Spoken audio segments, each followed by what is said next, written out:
देखिए, आप कहीं भी आप जाएं, आप जहां भी जाएंगे, आज इन सड़कों से जो है हवाई जहाज भी उड़ान भर रहे हैं। ऐसी पूरे पलवल की कनेक्टिविटी ऐसी रोडों से हुई है। पलवल के अंदर ये काम की घोषणा होनी चाहिए।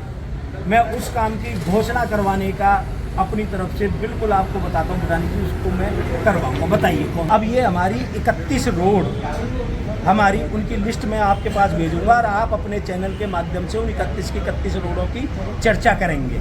ये सवाल किससे करना चाहिए? विधायक से करूँगा।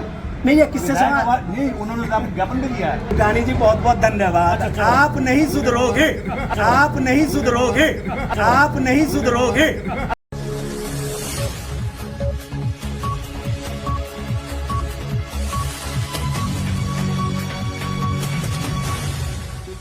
मैं उसकी पुरानी तरह मौजूद है पलवल के रेस्टोरेंट में। विधायक दीपक मंगला ने आज पार्षदों के साथ मीटिंग की है। आइए मीटिंग में क्या क्या बातें हुई है, कौन कौन से मुद्दों पर चर्चा हुई है और पार्षदों ने क्या क्या डिमांड रखी है और क्या क्या शिकायतें की। मंगला जी, आज पार्षदों की मीटिंग है, क्या रही? नहीं, आज हमारे कुछ वार्डों के अंदर आज कुछ हमारे गलियों के आज हमने उनके बनवाने की शुरुआत की। तो आज हम सारे पार्षद साथीगण वहाँ थे, तो फिर हमने कहा आज यहाँ बैठ करके सारे पार्षद साथीगण आगे आपस में बातचीत की और अपनी होली की शुभकामनाएं दी और जिनकी जो समस्याएं, शहर की समस्या, शहर के विकास के लिए बहुत अच्छे पॉजिटिव वाले ढंग में सबसे चर्चा हुई। और कोई डिमांड वगैरह भी की पार्षदों ने, क्योंकि पार्षदों को अक्सर शिकायत रहती है कि विकास कार्य कम होते हैं, जहाँ नहीं भी होते। नहीं, पार्षदों को शिकायत नहीं रहती। पार्षद तो विकास कार्य करवाने के लिए तत्पर रहते हैं, आम जनता की शिकायत रहती है। लेकिन मुझे लग रहा है कि सभी पार्षद ये चाहते हैं कि भी उनके वार्ड में काम हो, पलवल के अंदर काम हो, पलवल ठीक रहे। तो उसके के लिए आज हेल्दी डिस्कशन हुआ है और मुझे उम्मीद है इसका अच्छा परिणाम आने वाले समय में निकलेगा। क्योंकि याद तो आपका होगा ही होगा, जब आप पार्षद थे तब आप जब शिकायतें लेके पहुँचे थे नगर परिषद कार्यालय वाला कि आपने कुछ 100 मीटर दूर है। तो देखिए, मैं अब उसमें मैं अब ये नहीं कहना चाहता, उस समय एक और समय था, अब और समय। अब तो जो हमारे प्रदेश के मुख्यमंत्री हैं माननीय मनोहर लाल खट्टर जी, उनका सबका साथ सबका विकास, उसको लेकर के आज काम होते हैं। और कहीं किसी की कोई समस्या भी होती है तो फिर सबका ये भी प्रयास रहता है कि उस समस्या का समाधान हो, क्योंकि मुझे पता है एक पार्षद के लिए कितनी दिक्कत आती है। जैसा आपने कहा, मैं भी पार्षद रहा और पार्षदों की दिक्कत आती है। पार्षद ये चाहता है कि मैं अपने वार्ड में ज़्यादा से ज़्यादा काम करवाऊँ और मुझे उम्मीद है बहुत काम अब हमारे देखिए वार्ड के शुरू होंगे और उन्हीं को लेकर के, विकास कार्यों को लेकर के ही आपस में चर्चा की है कि भाई इन कामों को हम कैसे ठीक से करें। अच्छा, आपने कहा सबका साथ सबका विकास, मुख्यमंत्री ने बजट पेश किया, मुख्यमंत्री खाली रहा है। एक इतना शानदार बजट पेश हुआ है और पलवल का हाथ खाली नहीं रहा। देखिए, जो एलिवेटेड बॉर्डर से लेकर के आगरे तक, उसमें पलवल का सारा एरिया हमारा आता है।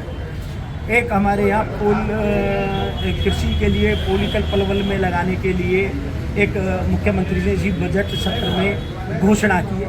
ऐसी बहुत काम। और आप मुझे ये बताइए कि पलवल के अंदर में कि वे पलवल के अंदर ये काम की घोषणा होनी चाहिए। मैं उस काम की घोषणा करवाने का अपनी तरफ से बिल्कुल आपको बताता हूँ, बताने की उसको मैं करवाऊँगा। बताइए कौन सा रीजनल यूनिवर्सिटी की मांग सबसे पुरानी है। देखिए विश्वकर्मा स्किल डेवलपमेंट यूनिवर्सिटी इतनी बड़ी यूनिवर्सिटी हमारे यहाँ पलवल के अंदर, ये कोई छोटी बात नहीं है।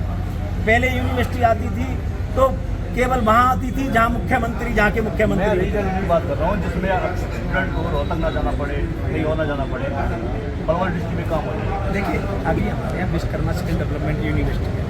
पलवल के कॉलेज में हमारी एमए की क्लास हमारी शुरू और एजुकेशन की मैं बात करूँ, नवोदय विद्यालय हमारा रसूलपुर के अंदर शुरू हुआ है। और हमारे जो आप एक रीजनल यूनिवर्सिटी की बात कर रहे हैं, तो मैं एक बार देखिए, अभी हमारे यहाँ पे एक विश्वकर्मा जो स्किल डेवलपमेंट यूनिवर्सिटी है, इस बात को भी आपकी जायज़ बात है। मैं भी अपनी तरफ से एक इस समय मेरा एक प्रयास है एक हम कृषि का सेंटर पातली के लिए, अभी मैंने 10 दिन पहले एक सर्वे भी कराया है। एक हिसार यूनिवर्सिटी से एक हम उसके अंदर एक कृषि के लिए एक हम यहाँ एक सेंटर लाने का हम पूरा प्रयास कर रहे हैं, उसकी घोषणा भी हमने कर दी। आपने विधानसभा में पलवल की एक कहावत को दोहराया था। आपने कहा कि परवल वाली सड़क पर घोड़ा दौड़ा हो जाए। अब घोड़ा दौड़ा नहीं, हवाई जहाज उड़ के जाता है। पलवल की सारी सड़कों की हालत खराब है। लेकिन ऐसा नहीं। अब आप देखिए KGP, KMP, पलवल का एलिवेटेड रोड है ना, दिल्ली बड़ौदा रोड हमारा बन रहा है, एक्सप्रेस वे बन रहे हैं। आज उनकी आप हालत देखिए, आप कहीं भी आप जाएं, आप जहाँ भी जाएंगे आज इन सड़कों से जो है हवाई जहाज भी उड़ान भर रहे हैं। ऐसी पूरे पलवल की कनेक्टिविटी ऐसी रोडों से हुई है। अगर कहीं आप किसी नाली की, किसी छोटी गली की बात करेंगे या किसी ऐसे रोड की बात करेंगे, मैं ये तो नहीं कहता कि सब कुछ ही ठीक हो रहा है, ठीक हो गया, लेकिन कहीं ना कहीं पहले से बहुत बड़ा परिवर्तन हमारे इस क्षेत्र में आया है। और अब तो यहाँ उड़ेंगे। जेवर एयरपोर्ट का निर्माण कार्य शुरू है, तो मुझे लग रहा है कि आने वाले समय में, मैंने एक बात और कही थी कि पलवल की इतनी शानदार कनेक्टिविटी हमारी पलवल के लिए, देश की अगर मैं बात करूं तो पलवल कनेक्टिविटी की दृष्टि से पूरे देश के अंदर अव्वल स्थान रखता है। मैं कनेक्टिविटी की बात नहीं कर रहा, मैं सड़कों की बात कर रहा हूँ। आप नेशनल हाईवे की बात कर रहे हैं, हालांकि नेशनल हाईवे नहीं, मैं तो एलिवेटेड की भी बात कर रहा हूँ। बढ़िया नहीं है। पलवल से अलाव, पलवल से पिठवाड़ी, पलवल से रसूलपुर, पलवल से सोना, पलवल से खतीर, आपकी कौन सी रोड है?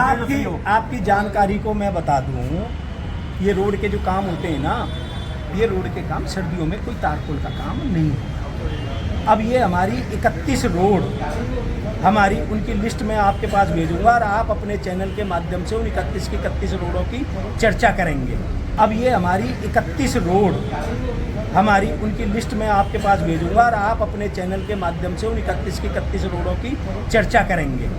तो मुझे लग रहा है कि इन रोडों की हमारी परमिशन में मिल गया, बजट हमारे को अलर्ट हो गया। इन रोडों का काम आने वाले समय में सिर्फ टेक्निकली फॉर्मेलिटी पूरी होकर के इनका काम हमारा शुरू हो जाएगा। 31 रोड हमें हमारे पलवल के लिए हमारी पास हुई। आज चंडीगढ़ में प्रदर्शन हो रहा है ई-टेंडरिंग को लेकर सरपंचों का पूरे हरियाणा से। वो हरियाणा सचिवालय का घेराव भी कर रहे हैं और CM आवास का भी घेराव कर रहे हैं। देखिए, ई-टेंडरिंग एक स्वच्छ प्रणाली है और मुझे नहीं लग रहा कि ई-टेंडरिंग को लेकर के कहीं कोई है। ई-टेंडरिंग तो मुझे लग रहा है ही, और ई-टेंडरिंग तो रहेगी, और ई-टेंडरिंग तो रहेगी, और ई-टेंडरिंग तो रहेगी। वो तो ये कहते हैं कि अगले साल 2024 में चुनाव है, हमें तो 5 साल के लिए चुन लिया। अगले साल MP के चुनाव है, विधायक के चुनाव है, विधायक का मतलब दीपक मंगला या जो भी मान के चलिए, हम चुनावों में सबक सिखा देंगे। आपकी क्या राय है ई-टेंडरिंग को लेकर के बुटानी जी? आपकी क्या राय है ई-टेंडरिंग को लेकर के बुटानी जी? मैं सवाल आपसे कर रहा हूँ कि आप नहीं, मैं भी तो आपसे सवाल कर रहा हूँ। आम जनमानस, आप जवाब देने के बजाय देखिए, आप सवाल मैं ऐसे, आपको पता है ऐसे नहीं बुटानी जी। मैं इसलिए करता हूँ कि आपसे मैं इसलिए कर रहा हूँ। देखिए, ई-टेंडरिंग अच्छी व्यवस्था है, ई-टेंडरिंग अच्छी व्यवस्था है, ई-टेंडरिंग अच्छी व्यवस्था है। अच्छी है तो फिर सरपंच के खिलाफ है, वो भी तब ये लिए आप कह रहे हो कि बुटानी जी, पूरे हरियाणा के सरपंच बुटानी हमारे जी, हैं। इतने वरिष्ठ आप पत्रकार हो, तभी मैं इतने सीनियर पत्रकार हो, लेकिन उसी सीनियरिटी और इतने वरिष्ठता के नाते ही सवाल करो ना। ये सवाल किससे करना चाहिए? विधायक से कर रहा हूँ मैं। नहीं, ये किससे सवाल? नहीं, उन्होंने तो आपको ज्ञापन भी दिया है, ऐसा फिर आपको ऐसा ज्ञापन दिया। ऐसा बुटानी जी, देखिए, ई-टेंडरिंग एक अच्छी प्रक्रिया है और हम अपनी सोच को विकसित, हम अपनी सोच को बड़ी रखें। जो अच्छी बात है, हम उस बात के लिए अगर कहीं कोई विरोधाभास भी हो रहा है तो अच्छे, उसके लिए हमें ठीक बात करनी चाहिए। बाकी और कहीं कोई समस्या है, वो एक अलग है। मुझे लग रहा है कि ई-टेंडरिंग से विकास कार्य कहीं कोई बाधित नहीं होगा, समाज के अंदर ईमानदारी, शुचिता आएगी। मुझे नहीं लगता कि इसमें कहीं कोई दिक्कत नहीं। सरपंच का चुनाव में, 2024 के चुनाव में, MP के चुनाव में, विधानसभा के चुनाव में खिलाफत करते हैं तो उसका क्या असर पड़ेगा? बुटानी जी, बहुत बहुत धन्यवाद। आप नहीं सुधरोगे। बुटानी जी, बहुत बहुत धन्यवाद। आप नहीं सुधरोगे। बुटानी जी, बहुत बहुत धन्यवाद। आप नहीं सुधरोगे।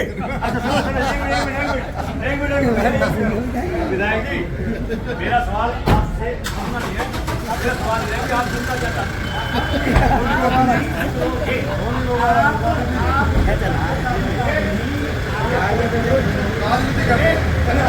हम आपसे बहुत चीज़ सीखते हैं, जो हमारी कमियां होती हैं हम उनमें सुधार लाना चाहिए। देखिए मैं जब मैंने एक बार आपको बढ़िया ढंग से बता दी ई ट्रेनिंग से क्या दिक्कत है, आपको बढ़िया ढंग से बता दी ई ट्रेनिंग से क्या दिक्कत है, आपको बढ़िया ढंग से बता दी ई ट्रेनिंग से क्या दिक्कत है। अच्छा इससे ठीक काम होगा, ठीक आएगी, ईमानदारी से काम होगा, इसमें कहीं कोई दिक्कत की बात नहीं। बहुत बहुत धन्यवाद हैं। और ख़ास तौर से सरपंचों के मामले में, ई टेंडरिंग के मामले में उन्होंने खास तौर से हमें एक पक्षी कह लिया है। हालांकि हम एक पक्षी नहीं है, हम निष्पक्ष हैं और जनता के हित के सवाल पूछते हैं, पूछते रहेंगे और जब तक पूछते रहेंगे जब तक जवाब नहीं मिलेगा। पलवल के रेस्ट हाउस से मेरा आपसे अनुरोध है, यूट्यूब चैनल को आप सब्सक्राइब करें, कमेंट बॉक्स में एक प्रतिक्रिया दें और इस लिंक को ज़्यादा से ज़्यादा शेयर भी कर दीजिए। धन्यवाद। जय हिंद, जय भारत।